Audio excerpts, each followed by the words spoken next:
শীতের রাতে একটা অদ্ভুত ব্যাপার ঘটে। চারপাশ এত চুপচাপ হয়ে যায় যে নিজের বুকের ভেতরে শব্দ পর্যন্ত শোনা যায়।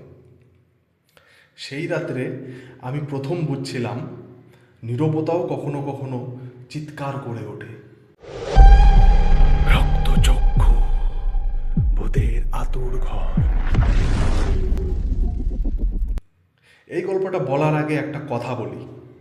আমি ভূতে বিশ্বাস করতাম না, আজও পুরোপুরি করি না, কিন্তু ওই রাতের পর থেকে আমি এটা বিশ্বাস করি, সব কিছু যা আমরা বুঝতে পারি না তাকে মিথ্যা বলে দেওয়াটা একটা ভুল।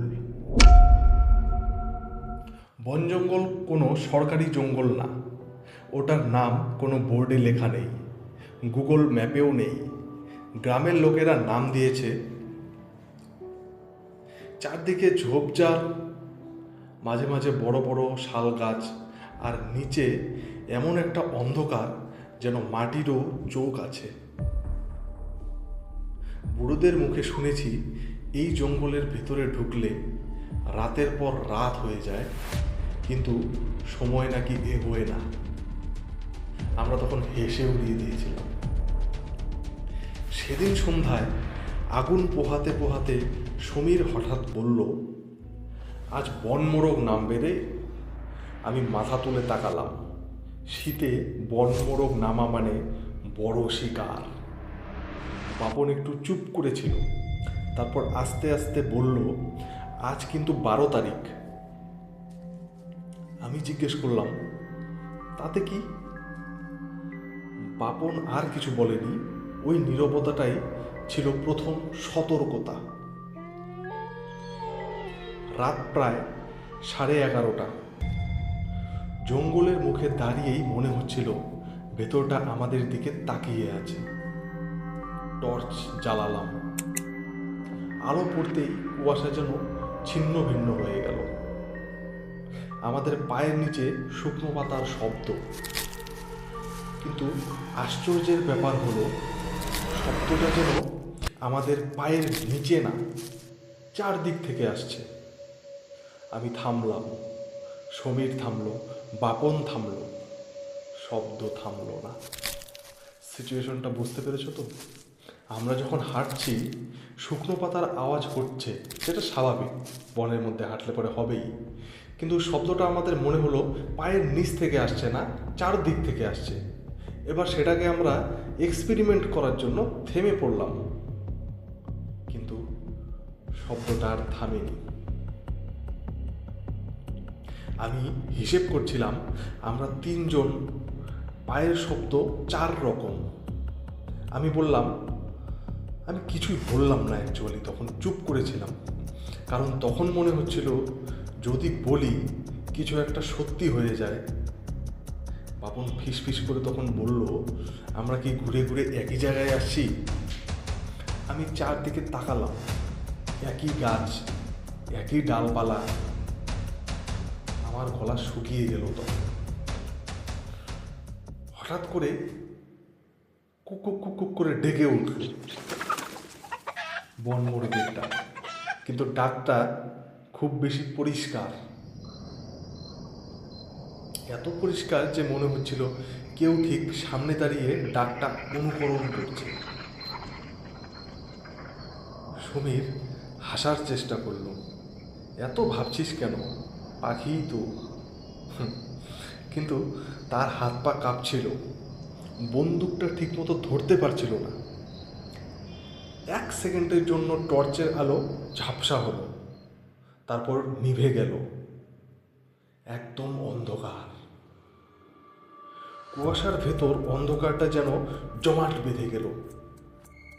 আর তখনই আমি প্রথমবার অনুভব করলাম আমাদের কেউ শ্বাস নিচ্ছে না।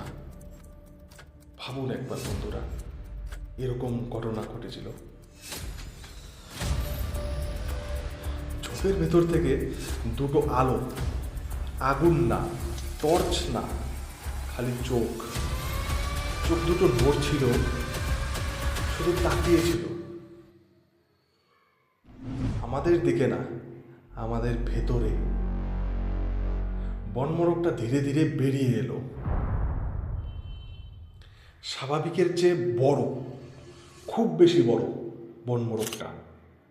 আমি আমি জানি কি না যে আপনারা বনমোরগ দেখেছেন কি না, তবে বন্ধুরা আমি যে গল্পগুলো আপনাদের সঙ্গে শেয়ার করি সেই গল্পগুলো কিন্তু আমাদের যে গ্রাম, আমাদের বাড়ি পাহাড়ের অল্প পাশেই, আমাদের এখানে এই সমস্ত ঘটনা হয়েই থাকে টুকিটাকি, কিন্তু সেটাকে আরও মডিফাই করে যাতে শুনতে ভালো লাগে এরকম করে বানাই, যেটা সত্যি বন্ধুরা সেরকমভাবেই আমি বলছি, আপনারা শুনে মজা নিন।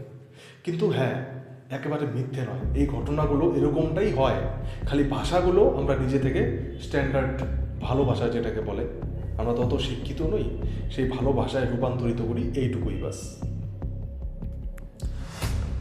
তো যে বনমোরগটা, এটা কোনো অস্বাভাবিক ব্যাপার নয়। আমাদের এখানে তোমরা যদি কেউ আমার সাবস্ক্রাইবারের মধ্যে থেকে কেউ যদি এসে এগুলো নিজে থেকে রিয়ালাইজ করতে চাও, নিজে থেকে এক্সপিরিয়েন্স করতে চাও, আসলে পরে সব কিছুই পাবে যেগুলো আমার গল্পে বলা আছে।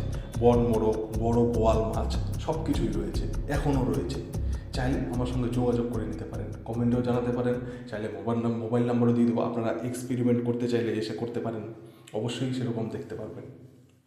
আমার জায়গাটা হলো আলিপুরদুয়ার ডুয়ার্স, জয়ন্তী যে নাম শুনেছেন না, এই এলাকার পাশেই, এখানেই আমার এলাকা, বাড়ি।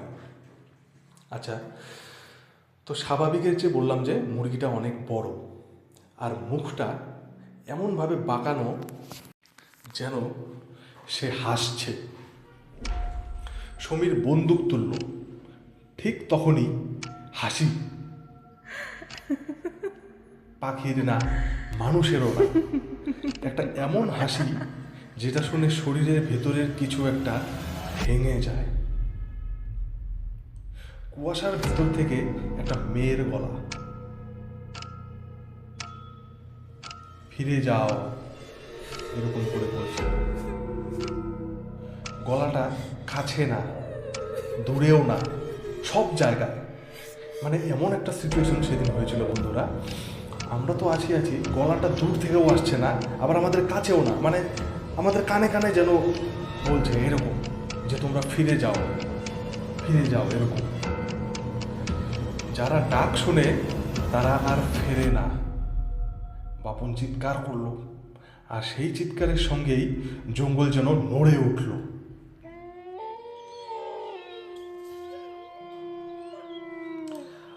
তারপর ঠিক কতক্ষণ কেটেছিল আমি আজও বলতে পারি না, কারণ ঘড়ির কাঁটা নড়েনি। আমি হাতের ঘড়িটার দিকে তাকিয়েছিলাম, রাত 12:17 ছিল তখন। কিছুক্ষণ পরে আবার তাকিয়ে দেখেছিলাম 12:17। জঙ্গলের ভেতর সময় যেন জমে গিয়েছিল। আর তখনই আমি বুঝলাম আমরা হাঁটছি, কথা বলছি, ভয় পাচ্ছি, কিন্তু সময় আমাদের সঙ্গে নেই। আমি সমীরের হাত ধরেছিলাম, বাপন আমার ঠিক পেছনে। হঠাৎ মনে হলো আমার হাতটা ভারী হয়ে যাচ্ছে। আমি তাকিয়ে দেখি সমীর নেই, শুধু কুয়াশা। আমি চেঁচিয়ে উঠলাম, সমীর! আমার গলাটা আমার নিজের কানে এলো না। জঙ্গল শব্দ গিলে নিচ্ছিল। পেছনে তাকিয়ে দেখি বাপনও নেই। আমি একাই হাঁটছি, কিন্তু পায়ের শব্দ একটার বেশি, কখনো ডান দিক, কখনো বাঁ দিকে। আমি দৌড়াতে শুরু করলাম, পায়ের শব্দও দৌড়ালো। হঠাৎ কেউ ফিসফিস করে বলল, দৌড়াস না। আমি থেমে গেলাম, কারণ গলাটা আমার নিজের গলার মতো। কুয়াশার ভেতর হঠাৎ একটা পানি ভরা গর্ত। আমি নিচু হয়ে তাকালাম, নিজের মুখ, কিন্তু চোখ দুটো আমার ছিল না, ওগুলো লাল রক্তের মতো। আমি পিছিয়ে গেলাম, আর তখনই বুঝলাম জঙ্গল শুধু আমাদের দেখছিল না, আমাদের নকল করছিল। ঝোপের ভিতর থেকে কিছু একটা বেরোলো। এবার আর 4 পায়ে না, 2 পায়ে। বনমোরগের শরীর, কিন্তু হাঁটার ভঙ্গি মানুষের। তার ঠোঁট নড়ল, স্পষ্ট বাংলা, তুই প্রথম ঢুকেছিস। আমি চিৎকার করে, অনেক জোরে চিৎকার করতে চেয়েছিলাম আমি তখন, কিন্তু গলা দিয়ে আমার কথাই আওয়াজই বেরোচ্ছিল না বন্ধুরা। এটা সত্যি ঘটনা বন্ধুরা। আমি তখন এই ঘটনার সময় এত চিৎকার করতে চেয়েছিলাম, গলা দিয়ে আওয়াজ বেরোচ্ছিলই না। এত ঠান্ডার মধ্যেও ঘেমে জল হয়ে গেছিলাম। হঠাৎ চারপাশে আরও মানুষ দেখা গেল, কেউ বন্দুক হাতে, কেউ কুড়াল, কেউ থালি হাতে। তাদের চোখ ফাঁকা। ওরা কথা বলছিল না, শুধু বনমোরগটার দিকে তাকিয়েছিল। আমি বুঝলাম এরা সবাই আগে এসেছে আর ফিরতে পারেনি। কুয়াশার ভেতর থেকে সে মেয়েটা বেরিয়ে এলো, মুখ অর্ধেক দেখা যায়। সে বলল, আমি পাহারা দেই। ও ডাক দেয়, যারা লোভ করে তারা থেকে যায়। আমি জিজ্ঞেস করলাম, সমীর কোথায়? ভয়ে তো আমার অবস্থা শেষ। বনমোরগের দরকার নেই, আমার বন্ধু দুজনকে পেলেই আমার যথেষ্ট। তাই বললাম যে সমীর কোথায়? সে আমার দিকে তাকালো চুপ করে। এই চুপ থাকাটাই উত্তর দিল,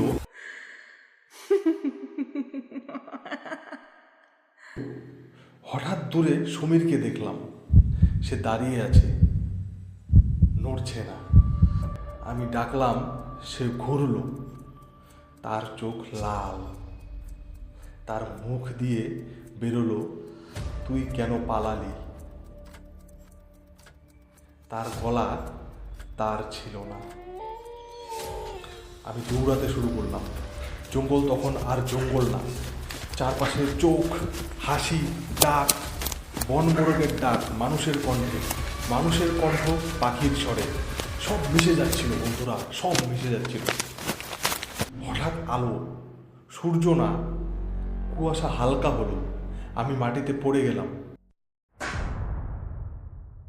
চোখ খুলে দেখি জঙ্গলের বাইরে আমি একাই।